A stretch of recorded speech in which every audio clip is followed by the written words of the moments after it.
My name is Mark Polt, and I'm a buy and hold real estate investor in the greater Charlotte, North Carolina area. Today we're at my very first rental home, and my wife has decided to turn this into an Airbnb. So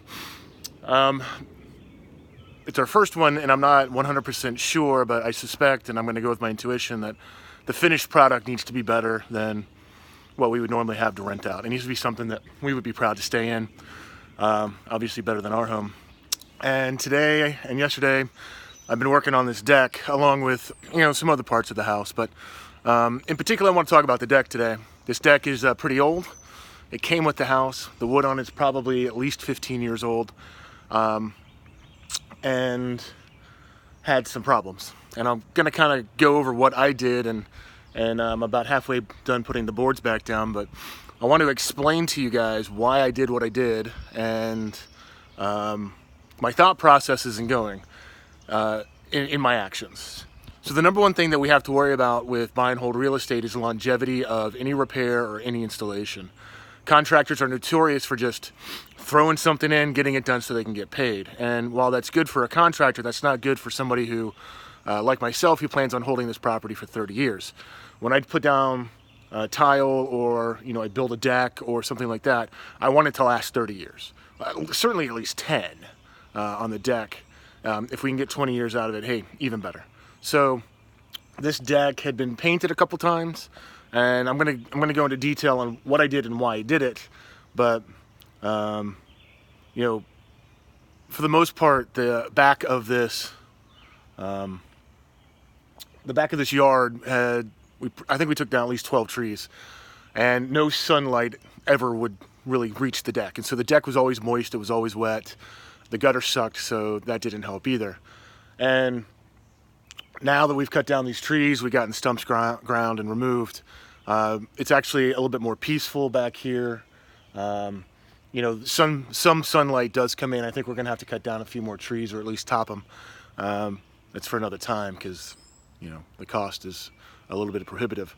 But let's kind of go over this deck. So I'll be right back. I'm gonna switch views. All right, so this is the original boards. They're probably a good 15 years old. They're 2x material, which means that, it's stronger and better. And I believe they were pressure treated 2x material, which would be very cost prohibitive today. And probably only because of that do we have the ability to be able to salvage these.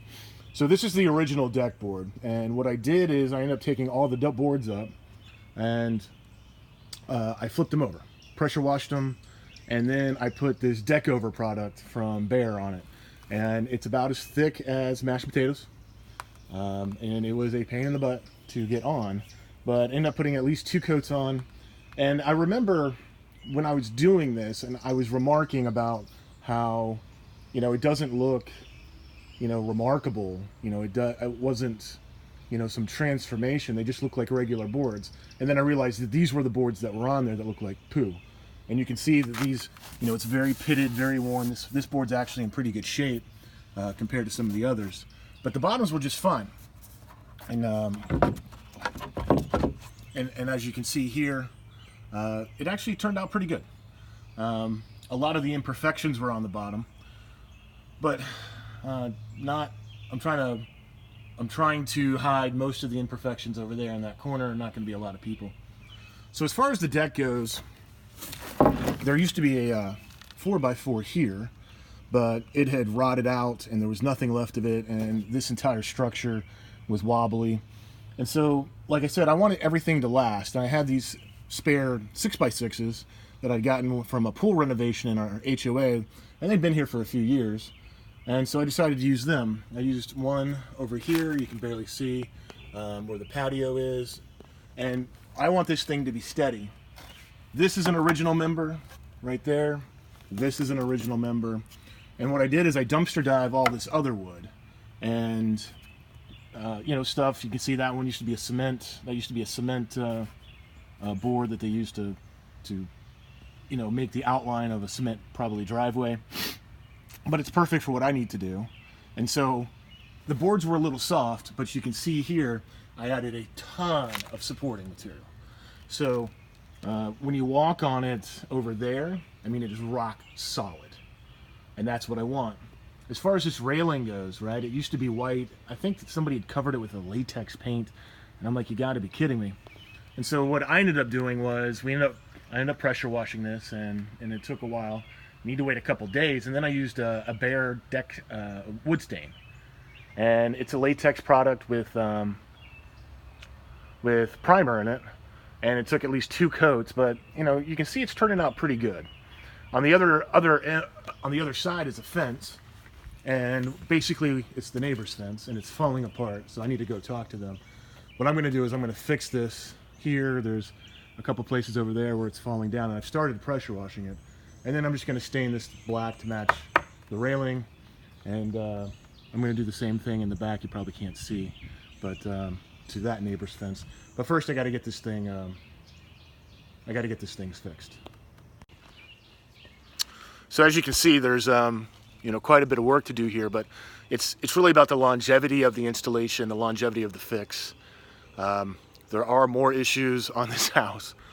You know, this is what happens when you don't take care of your properties, when you don't protect the envelope, when you don't do the maintenance, and you're basically a hands-off landlord for, man, basically the last 10 years. It's been a lot of work. It's been a lot of effort. However, you know, I'm a faith-based investor, and I think it all worked out for a reason, that we were taking it to the next level, I guess, compared to a regular rental. And then my wife ended up talking with one of her friends who does Airbnb, and she decided that she wanted to turn this into an Airbnb. The more we're working on it, the more I have to agree with her on that decision. I think it's a great decision. It's just a lot more work. You know, we were supposed to be done with this house in January, actually last year. It is now April 26th when I'm making this video, and we're still not done. So maybe at the end of May, this house will be done. I hope to be done with my part in the next week, next 7 days. The vast majority of the stuff that I needed to get done will be done. And then my wife has to decorate, get beds put together, and you know, she's really working it hard. Anyways, these are my thoughts on why you need to you know, think about the longevity of the product, how you can recycle existing materials. And even if I'd replace these deck boards with new ones, it's not going to look as nice. It's still going to need some kind of protection eventually.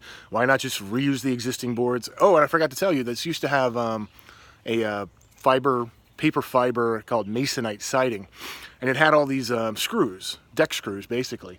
So when we were taking down that siding, I kept all the screws. We're using them on the deck. It used to have nails. It's now going to have screws. Nothing's going to come. I mean, this deck should be rock solid for at least 10 more years, preferably more. Anyways, let me know what you think. Do you reuse deck boards and just kind of paint over them and stuff like that on your project? I don't think it saved me a whole lot of money, maybe 50% of the cost of buying new deck boards, but you know, they're coated, they're pseudo matching. You know, it's at least going to look good. So I wish you success.